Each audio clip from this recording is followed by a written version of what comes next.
आप सभी का श्री ज्योतिष केंद्र में हार्दिक स्वागत है। आइए आज की प्रश्नोत्तरी में प्रवेश करेंगे। आज की प्रश्नोत्तरी बहुत ही सुंदर है। आज की प्रश्नोत्तरी में आप सभी का बहुत बहुत स्वागत है। चलिए आज के प्रश्नोत्तरी में जो प्रश्न आए हुए हैं उन पर दृष्टि डाल लेते हैं। आज के प्रश्न कितने सुंदर हैं, आज के प्रश्नों पर दृष्टि डालते हैं। पहला प्रश्न है कि जीवन में जाने अनजाने में त्रुटि बन जाती है, उनको कैसे प्रायश्चित करें। दूसरा प्रश्न है महिलाओं को शंख बजाना चाहिए या नहीं बजाना चाहिए। तीसरा प्रश्न है कि एकादशी व्रत, जैसे कि आज एकादशी है, आज के दिन ऐसे व्रत के दिन, व्रत वाले दिन किन नियमों की सावधानी रखने की आवश्यकता है जो कि हमें व्रत पूर्णतः सफलता की ओर प्राप्त हो सके। और चौथा प्रश्न है कि स्वप्न खराब क्यों होते हैं। और चौथा प्रश्न है कि स्वप्न खराब यदि होते हैं तो उनके समाधान के लिए क्या करें। तो इन विषयों पर चर्चा करते हैं। देखिए बहुत सुंदर प्रश्न हैं जो कि सर्वजन हितार्थ हैं और इसी प्रकार से सर्वजन हितार्थ प्रश्न प्राप्त होते रहें आप सभी को प्रश्नोत्तरी में बहुत आनंद रहेगा। इस प्रकार आप प्रश्न करते रहें और आपके प्रश्नों के अनुसार ही आपकी प्रश्नोत्तरी प्राप्त होती है। तो इस प्रकार अपने प्रश्नों को जारी रखिए और जो भी प्रश्न करते हैं आपको बहुत बहुत धन्यवाद। जिन्होंने प्रश्न किए उनको बहुत बहुत धन्यवाद। इसी प्रकार प्रश्न मिलते रहेंगे तो आपको भी प्रश्नोत्तरी में आनंद मिलता रहेगा। तो चलिए आज की प्रश्नोत्तरी पर चर्चा करते हैं। जीवन में जाने अनजाने में कोई त्रुटियां बन जाती हैं, गलतियां बन जाती हैं, तो उनके लिए आपको क्या करना है ये आपको बताते हैं। देखिए पहली बात तो प्रयास करना चाहिए प्रत्येक व्यक्ति को कि कोई भी त्रुटि ना बने, कोई गलती ना बने। और यदि फिर भी जाने अनजाने कोई त्रुटि कोई गलती बन जाती है तो उसके लिए क्या करना होगा। उसके लिए हमें करना है कि प्रायश्चित करें। प्रायश्चित कैसे करें, जैसे कि अपने आप में कोई गलती करते हैं तो हमें स्वयं अनुभव हो जाता है कि हमारे द्वारा गलत कार्य हो रहा है। तो उसके लिए हमें भगवान से प्रार्थना करें, हे प्रभु हमसे जो त्रुटि बनी उनको क्षमा करें और आगे से भविष्य में द्वारा ये पुनरावृत्ति नहीं होगी, द्वारा गलती नहीं होगी।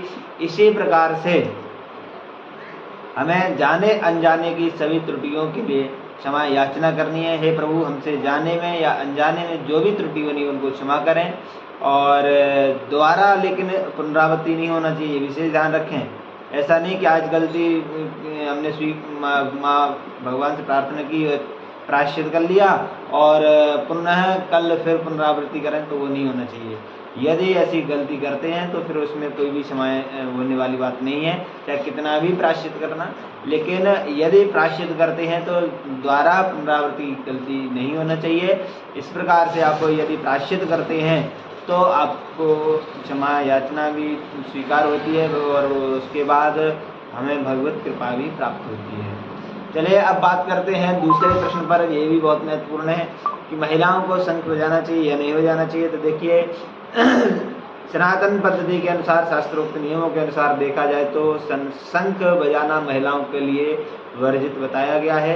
महिलाओं को शंख नहीं बजाना चाहिए। तीसरा प्रश्न है कि एकादशी वाले व्रत में किन नियमों को ध्यान रखना चाहिए जिससे कि हमारा व्रत नष्ट ना हो, व्रत खंडित ना हो। उसके लिए हमें क्या करना है आप ध्यान दीजिए। जैसा कि आज के दिन एकादशी है और इस उपलक्ष्य में जो प्रश्न आया हुआ है ये बहुत ही महत्वपूर्ण प्रश्न है, बहुत सुंदर प्रश्न है।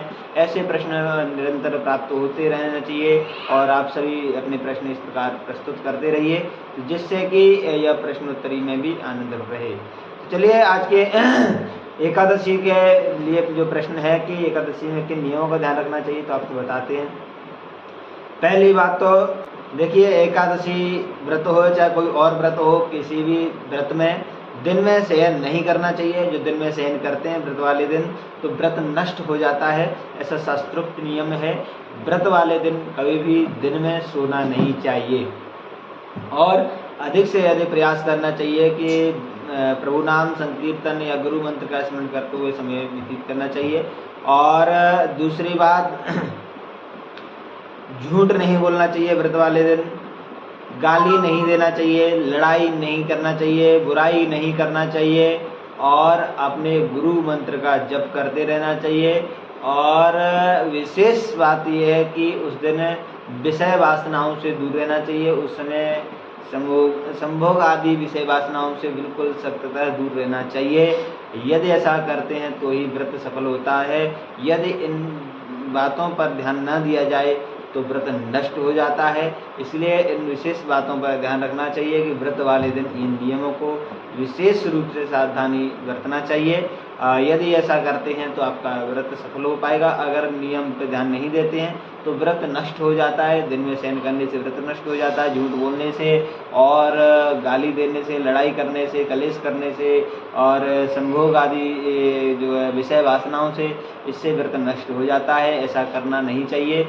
इस प्रकार यदि आप करते हैं, नियम को ध्यान रखते हुए व्रत करते हैं तो व्रत सफल होता है। यह नियमों में ध्यान नहीं दिया जाए तो व्रत नष्ट हो जाता है। कितना भी आप व्रत रहते रहें, कोई महत्वपूर्ण फलदायी नहीं होगा। इसलिए बहुत ही सुंदर प्रश्न किया हुआ है। जिन्होंने ये वाला प्रश्न किया वो बहुत बहुत धन्यवाद करते हैं उनको। चलिए, अब चौथा प्रश्न है कि खराब स्वप्न न हो उसके लिए क्या करें, यदि होता है तो क्या करें। तो देखिए, बहुत सुंदर प्रश्न है। तो आपको बताएं, पहली बात तो हमें जो स्वप्न होते हैं वो उसके रीज़न भी कई होते हैं।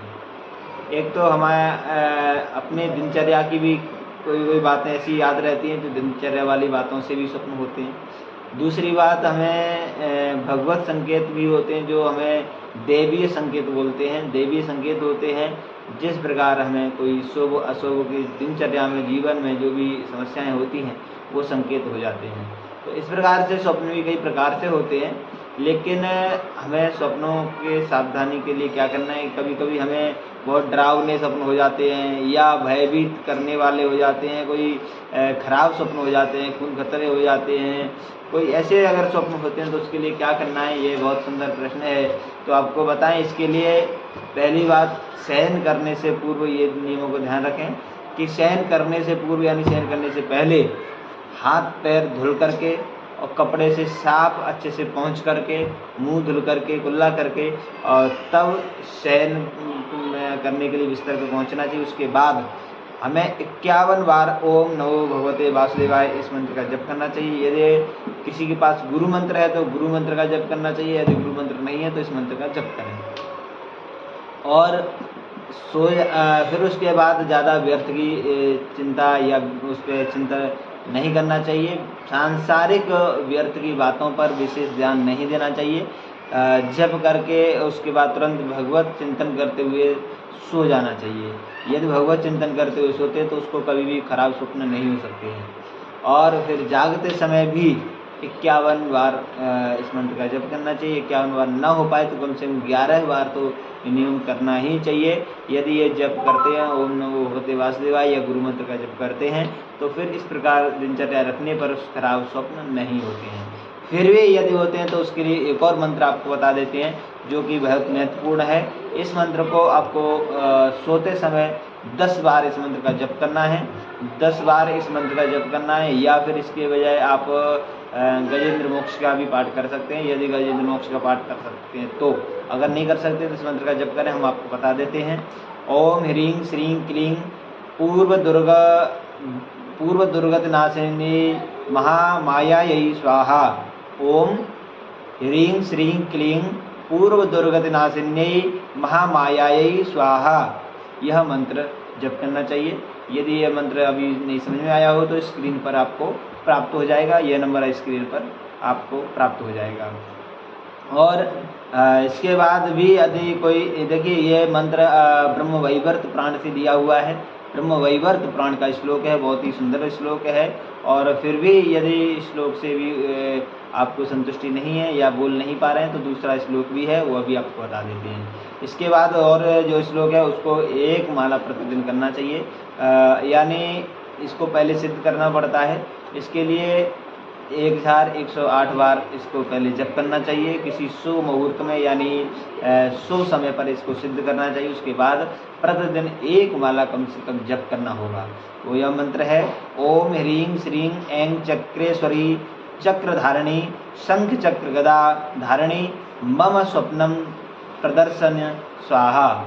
इस मंत्र का जप करना चाहिए। यदि यह मंत्र आपने नहीं सुनने में कोई असुविधा लग रही हो तो आपको स्क्रीन पर प्राप्त हो जाएगा। दोनों मंत्र आपको स्क्रीन पर प्राप्त हो जाएंगे। इस प्रकार आप इस मंत्र को जप करें, और यदि आप इस मंत्र को पहले सिद्ध करके 108 बार माला 108 बार प्रतिदिन करते हैं तो आपको निश्चित तौर पे किसी प्रकार के खराब स्वप्न नहीं होंगे और आप पर बनी रहेगी। यह बहुत ही महत्वपूर्ण आज के प्रश्न रहे। आज के प्रश्नों के लिए जिन्होंने प्रश्न किए उनको बहुत बहुत धन्यवाद, और आज के प्रश्नोत्तरी में आप सभी का भी बहुत बहुत धन्यवाद। आप सभी जुड़े, आप सभी ने प्रश्नोत्तरी को श्रवण किया, आप सभी को बहुत बहुत धन्यवाद। इसी प्रकार आप नित्य प्रति प्रश्नोत्तरी में जुड़े रहें और आपको इस प्रकार से जानकारी प्राप्त होती रहे। आप भी अपने प्रश्न कमेंट बॉक्स में अवश्य प्रस्तुत करें, आपके प्रश्नों के अनुसार ही प्रश्नोत्तरी तैयार होती है। तो चलिए आज के लिए इतना ही। आज के लिए जय जय श्री राधे, जय श्री कृष्णा। आप सभी का